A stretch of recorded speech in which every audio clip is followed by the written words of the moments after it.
The family and I have been in the Philippines for the past few weeks, and things have been great.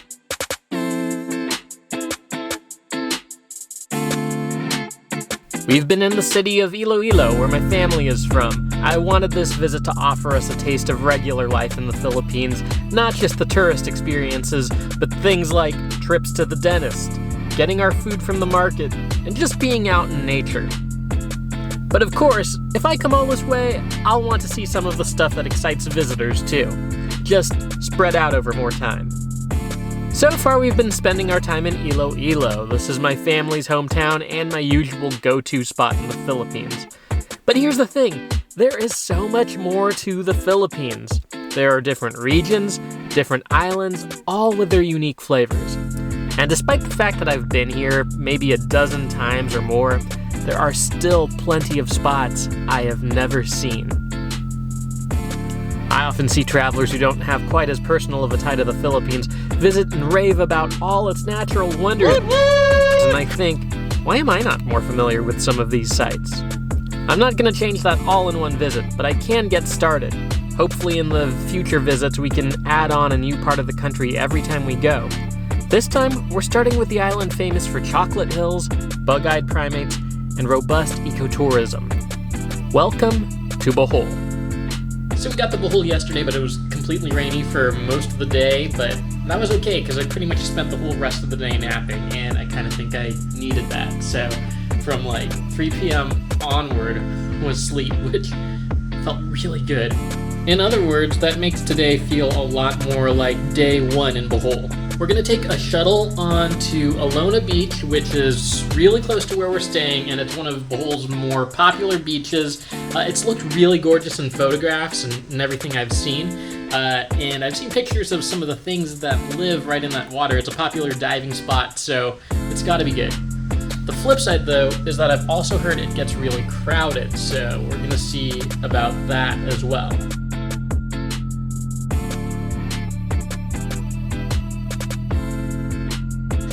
So the island we're on right now is called Panglao. It's pretty much the big tourist hub of Bohol. Most things you'll encounter on this little island off of the main island are pretty touristy. Panglao means lonely. They named it that way because way back in the day, this was a rather uninhabited island except for just a handful of folks. So we are on the literal lonely island. But now it's pretty crowded. It's no longer all that lonely.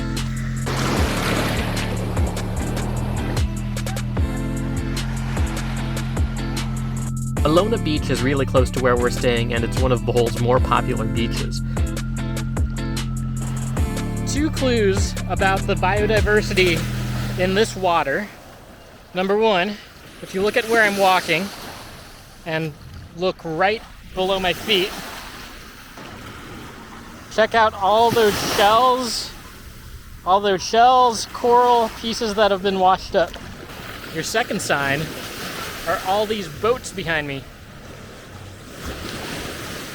Pretty much all of them are diving guides.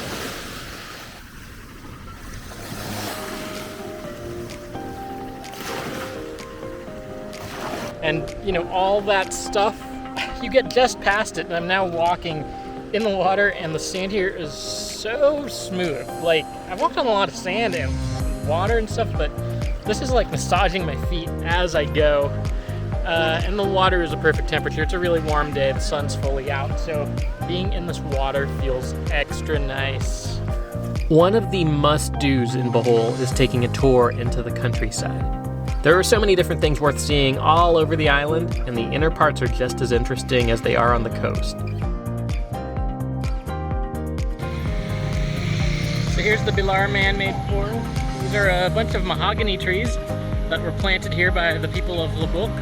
It's kind of an odd tourist attraction because it's a fully functioning road, but doesn't stop, and a popular photo op right in the same area. I feel like usually when they say something is man-made, it's not that much of a compliment. Like, this isn't really natural, but hey, actually to its credit, it is really cool that people put the effort into planting these mahogany trees that have grown up pretty impressively.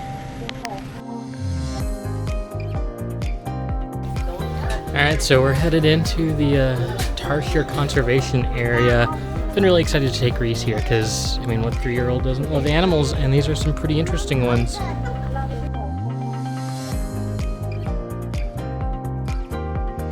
So fun fact about the Tarsiers, they have a slogan, and their slogan is each eyeball weighs more than their brain.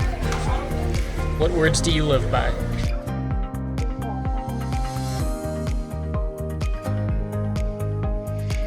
Tarsiers are fascinating. These guys are tiny. If you see pictures of them, it's kind of a surprise how small they are in real life. Each one is maybe just a bit bigger than my fist. Despite being one of the smallest primate species, they're also carnivores. Mostly bugs, but also sometimes birds and even bats and snakes, so that's pretty hardcore given the way these guys look. What did he say? Did you see the white thing on the tree? What did he say? I asked Reese, what do you think that is? And he said, I think the eyeballs came off of them.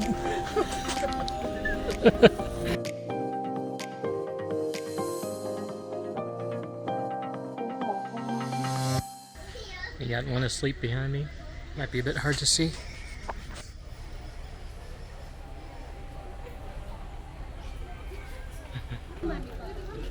So, here's where we've been staying. This place is called the Roman Empire in Panglao.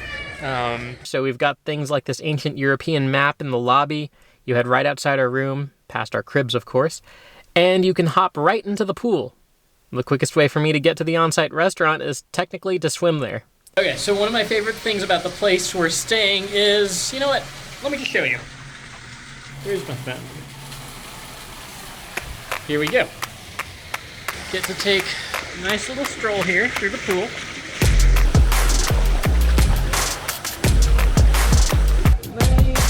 Lifeline. Oh, sorry. Hi, Kilson. And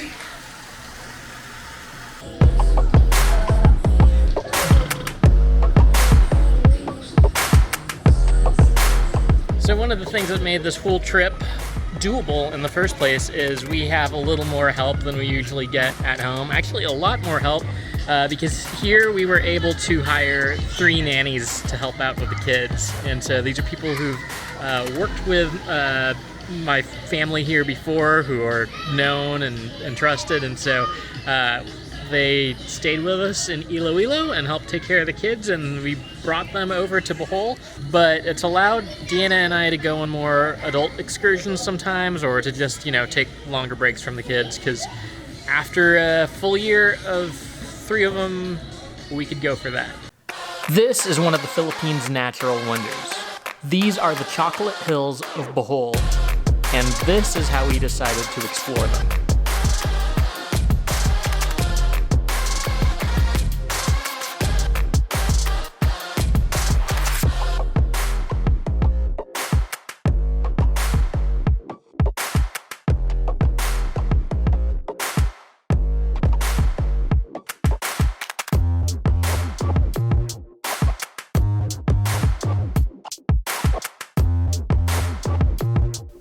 Still a lot more to be done around Bohol.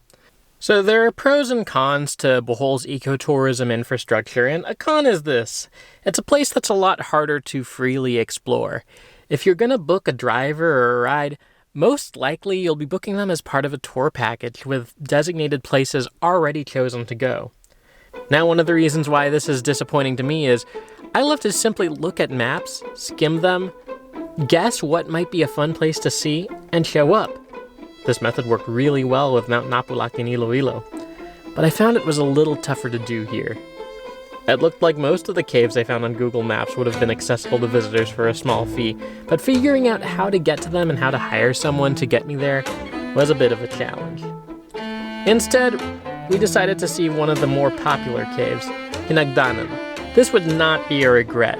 Despite its popularity, this cave was still a fantastic visit. Alright, this is one of the coolest swimming experiences I've had. Cave dip. This water's fantastic. This is some of the silkiest, smoothest water I've swam in. Probably because of all the minerals in the rocks and stuff. There's apparently little fish and crabs down there. Haven't seen any, but they've been non-disruptive so far. I'm hearing bats. I was told that there weren't bats. I kind of hope they are, though. Getting to swim in its perfectly temperate water, with the silkiness of that mineral water taking me underneath the cave where gentle bats were hanging out, was absolutely amazing. There are a bunch of caves all throughout Bohol. I honestly was reserved at first, thinking that maybe this was the over-touristed one, but that swim was incredible. Now, if I can be honest about my immediate impressions of Bohol, I wasn't sure if I would like it. On day one, I was greeted by people offering all kinds of tour packages and saw way more foreigners than I have anywhere else in the Philippines. Lots of visitors from Germany and Australia. I started to wonder, is this place too touristy for my tastes? Alright, so I thought I would give you my honest take on Bohol after having been here for about a week and gotten through probably a little over half of the things we plan to do here. Bohol is way more touristy than I thought it would be. Now, I knew it was gonna have tourist attractions, right? You look at things here and you've got the chocolate hills, you've got the Tarsiers, you've got a bunch of like the natural wonders of the Philippines. So I expected some tourist infrastructure. I didn't expect it to be overwhelmingly so catered towards an international audience. It's interesting. Part of what I look for when I visit places, and especially for this trip, while I was thinking of where I wanted to go in the Philippines, were places to gain just a better sense for everyday life. I also simultaneously wanted to see a lot of the Philippines' natural beauty. Bohol definitely checks the latter box, but as for the former, it's been a bit harder. Part of the way I think you experience that regular life is just by doing simple errands and tasks, but it's just not as straightforward because you try and hire a driver and, they're kind of used to offering people the package deal. I noticed the absence of a lot of simple things that I associated with living in the Philippines. Certain chain stores and groceries. I wondered if life in Bohol was really that indicative of a Filipino life, or if I visited something that was like an Epcot version. The more I spent time here, though, the more I started to realize all this was intentional. Bohol deliberately has turned away big chain retailers, prohibiting them from the island. They've instead opted to promote their local businesses and brands. And so much of this resistance to commercial development has been done in the interest of preserving their main focus, ecotourism, to try and keep the environment the main appeal.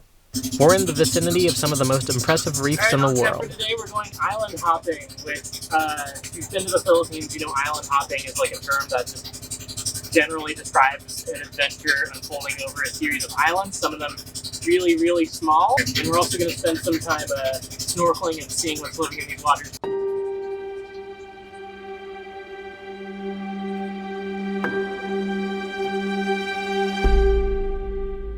I think some snorkeling or diving might have to happen. We've got dolphins around this island, whale sharks, a whole lot of aquatic biodiversity. It would be a shame to not somehow spend some time exploring that.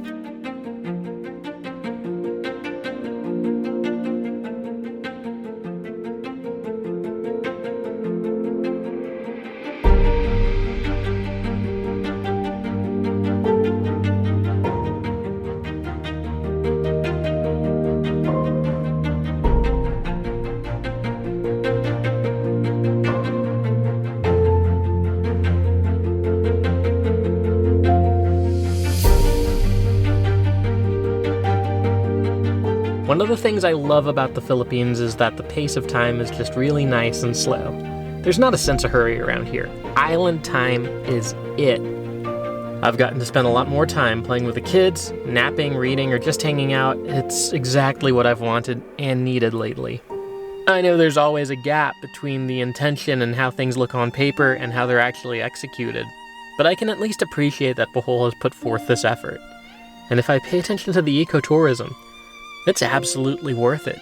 There are some truly gorgeous sights around here, and I've been enjoying them all week.